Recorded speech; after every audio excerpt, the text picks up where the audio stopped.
What's happening, everybody? Jay Shockblast here, and check it out. We are on part 4 of our All Characters Unlocked series, and this is going to cover DLC that was available at launch.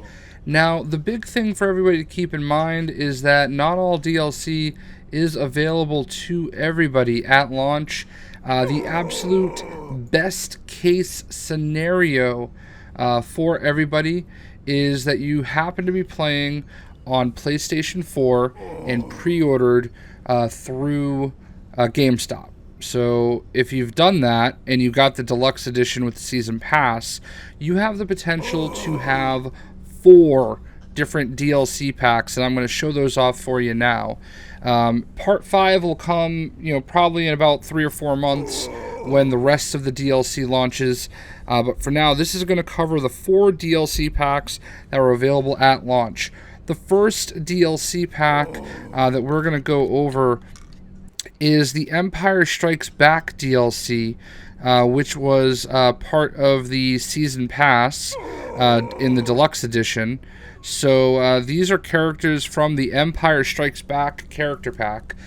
So first up, we have Prototype Boba Fett. Much like his normal style, he's basically the normal Boba Fett, just all white in the prototype format. Now, if you're not familiar with this Boba Fett, this version of Boba Fett, he did also have a different mask, in the Ralph McQuarrie days. But this is basically the almost intended look of Boba Fett originally. What would be really awesome is if for somehow, some way, we got the holiday special Boba Fett to go with the standard and the prototype.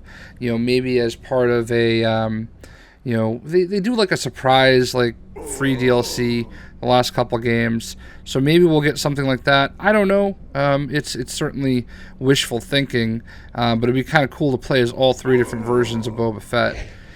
Next up, we have Bosk, another of the bounty hunters from the Star Destroyer that Vader had called upon, and he's got his own blaster rifle, and he also will chuck a duck with the thermal detonator. Bosk is a really cool character, and rumor has it is going to be one of the next Empire characters released in Star Wars Battlefront. We'll see if that comes true. But yeah, man, Bosk is definitely a classic character that I think a lot of people enjoy. Next up in the Empire Strikes Back pack, we have another bounty hunter by the name of Dengar, and he's got like a sniper rifle, which is cool, and he also can do grapples, which is very, very useful. Dengar obviously just was released as part of the Star Wars Battlefront Bespin DLC, and I have to say, new respect for Dengar. Dengar always was just kind of like a weird-looking character, and I didn't really care much for him, but kind of hearing him somewhat in action is definitely kind of cool. I thought he had a bit of an Australian accent, but I've been told it's more of a quote-unquote Cockney accent. So I'm not exactly sure what that means, but if that's what people want to say it is, then I'll go with it. So that is Dengar. Next up, we have Han Solo of Hoth. And while we're at it, we might as well go ahead and bust out his compadre, Luke Skywalker of Hoth. So this is obviously Empire Strikes Back.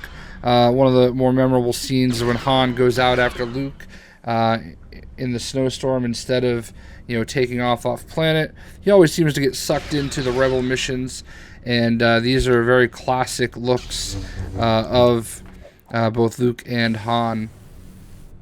Luke obviously went out chasing the voice of Obi-Wan and ended up in a Wampa den and got his face slashed up. So there is yet another version of Luke Skywalker as part of the Empire Strikes Back pack. Obviously, another character in the pack is Princess Leia of Hoth. So her and her man, not quite her man yet, but her and Han Solo looking the part as part of the Hoth and Empire Strikes Back DLC. So she does all the Leia things. So, yeah, man, there you go. Leia and Han, very cool. So next up we have, from the Empire Strikes Back DLC, we have 2 characters that come to us from Cloud City. We have the Ugnaught, these little ugly guys that do all the work around the shop and disassemble C-3PO and, eventually, give them up to be put back together. And then there's Lobot, who is, I don't know, he's like I don't know if he's like I have not looked into enough what his full story is over the years, but I don't know if he's basically a man droid, or if he is just a human with some kind of augmentations, but he is with Nine Noom, part of the kind of sidekicks of Lando Calrissian. So Lobot, there you go, Lobot and the Ugnaught. So that was part of the Empire Strikes Back DLC pack. The next DLC pack that we're going to go right on into is the Jedi pack. Now this is the first DLC as part of the season pass. So they launched the first DLC with the game and the season pass. So you've got a number of Jedi. I think there's 8 total. They all do their own kind of lightsaber tricks, which is awesome. Right here we have Aayla Secura, Twi'lek Jedi. Definitely a very big fan favorite. I think a lot of people are going to be very excited to play as Aayla Secura. Might be my favorite of the pack. She's up there. Next we have Ki-Adi-Mundi. Very underappreciated member of the Jedi Order. Very, very powerful, and looking the part, looking awesome. He's kind of got like that cone head look to him, so it's kind of hard to take him seriously. But there you go, Ki-Adi-Mundi. Next we have Kit Fisto, who also amongst my favorites of the group. He is a Nautelian, I believe, is how you pronounce it. He's basically the Jamaican Jedi.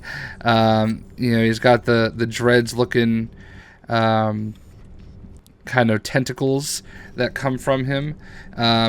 His race is an underwater race, and they can do basically he can do some of the do some of the stuff that Admiral Akbar can do. There's a few things where Akbar has to go diving into water. If you haven't unlocked Akbar yet, because he does have a carbonite, and there's a mission, the Poe to the Rescue mission, you have to do to unlock him. So if you don't have him yet and you have the DLC, go ahead and just use Kit Fisto instead, and you're better off for it, I think. So next up we have Luminara Unduli, another very powerful Jedi Master. She had a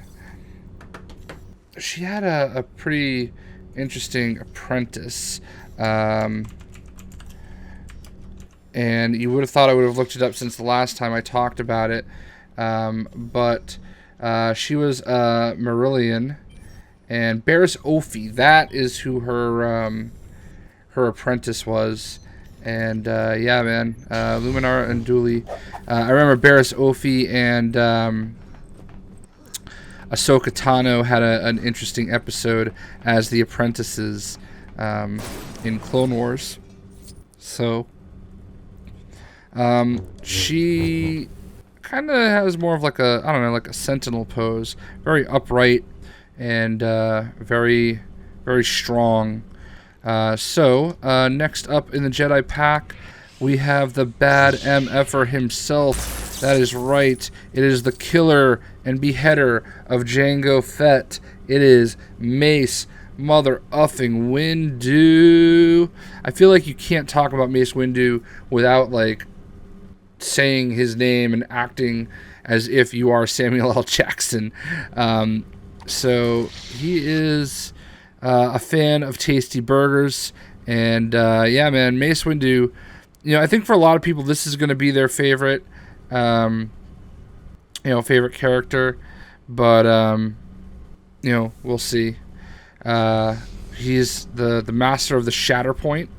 I don't know if that's canon anymore, but that is actually a book that I read. I haven't read too many Star Wars books, mostly like Darth Bane and the Darth Bane trilogy, and I read the Revan book and the Darth Plagueis book. But I did read Shatterpoint.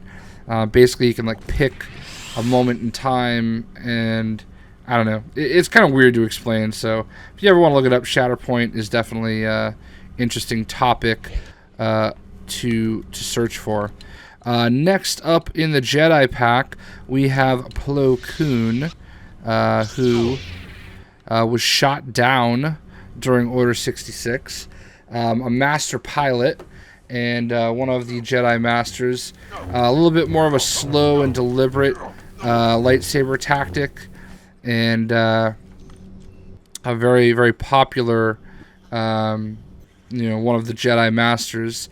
Very ugly, that's for sure. I actually just got his Funko Pop, and when I went to cash out at Walgreens, because it is a Walgreens exclusive, excuse me, the cashier, this older lady, looked at me and said, "Imagine having to wake up and look at that every morning." So yeah, imagine that. Speaking of ugly, we have Saesee Tiin, another of the Jedi Masters. He's a very aggressive fighting style, and he's got the green lightsaber. Definitely a little more emotional, if you will, of the Jedi Masters. Very, very unique. Just an interesting character. Not really one of my favorites, but he always kind of struck me as a little hard-headed. As Jedi go, but there you go. I would have picked Quinlan Vos over him, but Quinlan Vos is not as popular. Not that Saesee Tiin is, but speaking of popular, we have Shaak Ti, and little known fact: if you ever watched the deleted scenes from Episode 3, there was a point that she was supposed to be killed by General Grievous. She keeps her arm behind her back as part of her fighting style. There are a number of different lightsaber fighting styles. I don't know what they all are off the top of my head, but I really love the fact that they kind of show them off for each individual Jedi as part of this pack. They don't all just kind of do the same thing, and throughout the game that's true. That just shows you the attention to detail that TT Games has, and yeah, pretty cool stuff. So that ends the Jedi pack. Next up, I don't even know if I'm going to be able to do... Yeah, I can. Okay, cool. Next up, we have the Jabba the Hutt pack. And there is Bib Fortuna, who I absolutely love. And quite frankly, probably could have and should have been one of my top 10 favorite characters. I don't know, like, for the same... I probably could have used him over Palpatine, but I feel like they're kind of interchangeable. Bib Fortuna is kind of like the right-hand man assistant of Jabba the Hutt, who we see here. Now, the Jabba the Hutt DLC pack was a pre-order bonus through GameStop. This is the only reason I got the game at GameStop, was to make sure I got this Jabba the Hutt Character Pack DLC, because obviously I'm a completionist and I need to have all of the characters. Now, Bib Fortuna doesn't really do anything too fancy. He just fights and fisticuffs, and I don't know. Doesn't have any weapon of any form. He does walk kind of creepily, and he's got like that creepy, face. So that's certainly interesting. Jabba the Hutt, though, surprised me. I mean, look at him. I mean, he's a big old slug, and he bumps his belly, and he just slides along, and he headbutts. The tongue is wagging. Man, Jabba the Hutt. I did not think Jabba would be remotely interesting, but TT Games did a fantastic job in kind of, encapsulating what he's all about. Part of Jabba's crew will include Gamorrean guards, as well as Malakili. Malakili was the keeper of the Rancor, and I remember him crying when the Rancor died, having to be consoled. And there he is with his kind of club. It looks like a old man with his little Hitler mustache going. And then we have the Gamorrean guards, and there were lots of Gamorrean guards. They're kind of little piglet guys. They've got their axes. Just a really interesting and cool character.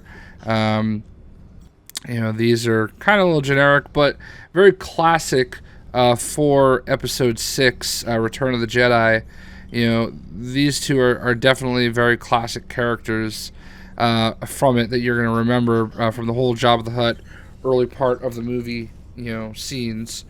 So not shocked to see them in here. Surprised that we didn't get like Salacious Crumb. That would have been kind of cool. Another interesting character is, Max Rebo. He's from the Max Rebo band. And then we have Boosh, who, like I said in another video, is an actual bounty hunter. Max Rebo doesn't really do anything too specific. But, there you go. No Sly Sloodles either. But anyway, Boosh was an actual bounty hunter. And from what I remember, basically Leia took him out and took his identity, or maybe it was her. Either way, she's got the thermal detonator and a pistol. And what else does she do? I keep saying she because I know it's Leia. Toxic areas and agility objects and Lego walls. So Boosh was always a cool-looking piece, a cool-looking character, I should say. And let's face it, one of the really first cool moments of that movie is when she takes her helmet off, and you see that it is, in fact, Leia as Boosh. Because you don't really suspect... I mean, I was a kid when the movie came out. Very, very young. Maybe like 3 or 4 years old. And, I think... I don't really think anybody suspected that it was Leia. I mean, maybe. Who knows? But in any event, moving on, one person that we knew was Princess Leia was Princess Leia from Jabba's palace. Now, this is famously known as Slave Leia. Speaking of slaves, there is Ula. And between these two, these have to be the two most provocative characters in a Lego game. Now, I was under the impression that after Disney purchased Star Wars, that Slave Leia was going into retirement, that we were not going to see Slave Leia anymore. And, so here it is. I mean, she is there, and it's a fantastic piece. Probably could have been on my top 10 list. The thing about Slave Leia is, like, Carrie Fisher was in her, like, glory at that point. And, I mean, what guy didn't grow up absolutely obsessed with Princess Leia? I never really actually liked the outfit, really. I mean, it's weird. But I do certainly love seeing girls cosplay it at Comic-Cons and conventions, so, no complaints there. Ula, on the other hand, was Jabba's slave. I think he threw her into the Rancor pit, if I remember correctly, but she was one of Jabba's slaves, and man, that outfit, even on a Lego piece, does not leave much for the imagination. Look at that hair. Yeah, man, Slave Leia is pretty epic, and I don't know, like, I didn't love the outfit, but at the same time, I loved the outfit. So, anyway, that is the Jabba the Hutt pack, and it makes paying full price for the Deluxe Edition completely worth it, because normally I would have gotten it at,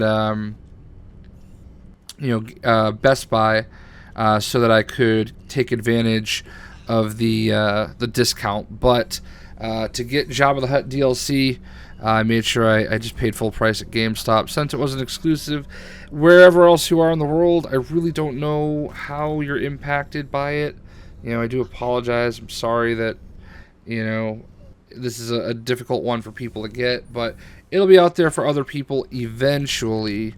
Speaking of apologies, man, this one frustrates me. This is a PlayStation 4 exclusive for now and possibly ever. This is the Droid DLC pack, and the reason why I primarily played this on PlayStation 4 when Xbox would have been my preference.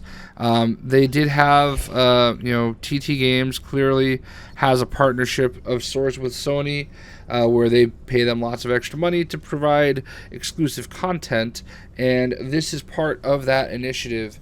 So we have the Battle Droid Commander, Roger. Probably never going to use this character, but as far as droids go, it's certainly one that makes sense to include in the game. It's part of the reason why it's a little bit more palpable, it's easier. It's an easier pill to swallow that Commando Droid and Battle Droid Commander are 2 of the 8 droids as part of the DLC pack. This Commando Droid is a little bit more agile. Tough to really show it off in the Falcon, but alas, there you go. So other than Commando Droid and Super Battle Droid, we also have ME8D9, and it's funny, I looked it up when I did the video the first time, but alas, I've forgotten exactly where this character comes from. But it does translation, does toxic areas and cold areas. I think I want to say this was an Empire droid. I suppose I could quickly Google it. ME8D9. This was actually on Takodana protocol droid.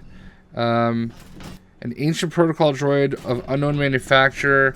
It's been a fixture of Mazda's castle in Takodana for many years. And it looks like they call it Emmy. So, yeah, there you go. You learn something new every day. Also known as Emmy. Maybe because it looks like an Emmy Award. I don't know. But there you go. You also have the Super Battle Droid, which, again, as far as droids go, certainly one that I understand people, being down with. But, whatever. It's not really that exciting. We have 2 other droids to kind of cover, obviously. We have R5-D4. Now, I incorrectly mentioned another protocol droid that looks very similar. This one right here, R5-D8. As the droid in which, it's only four classes up. I incorrectly mentioned this was the droid. That was the droid that Uncle Owen purchased, but as it turned out, this is actually the droid that Uncle Owen purchased that had a bad motivator and prompted Luke to seek out the Jawas and acquire one R2-D2 and C-3PO. Who are right over there, by the way.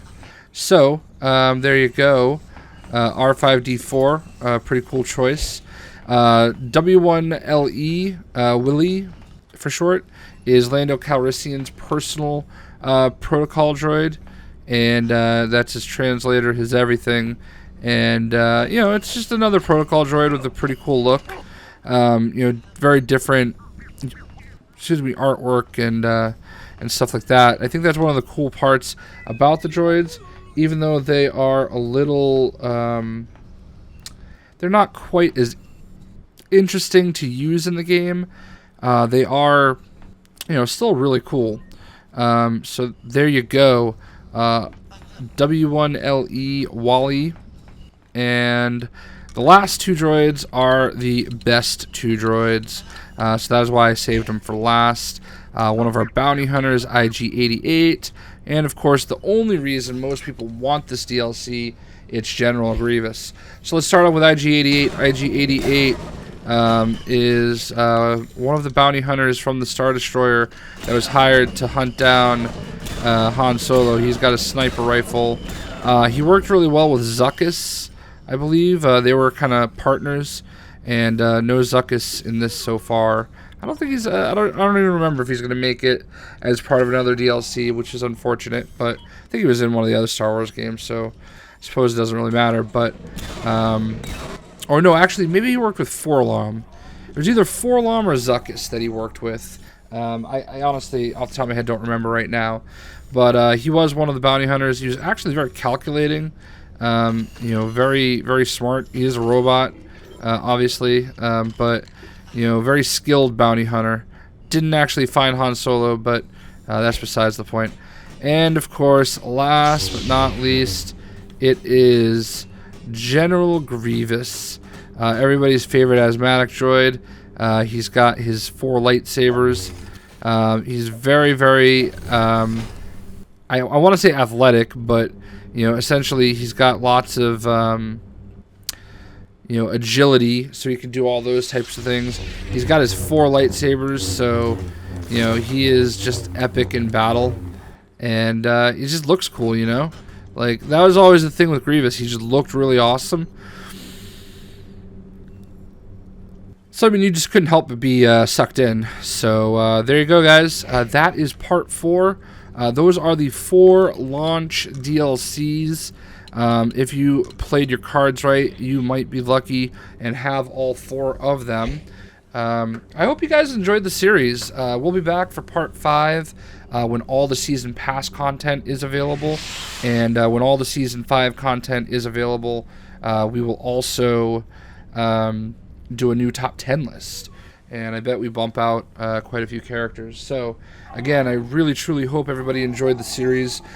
Please like and share it to death, because this is my lifeblood. I work really hard on this stuff, and just a lot of fun to do it. And I do it for you, and I know this is a favorite of you guys, so I'd appreciate the support. Again, we'll catch you later. See ya.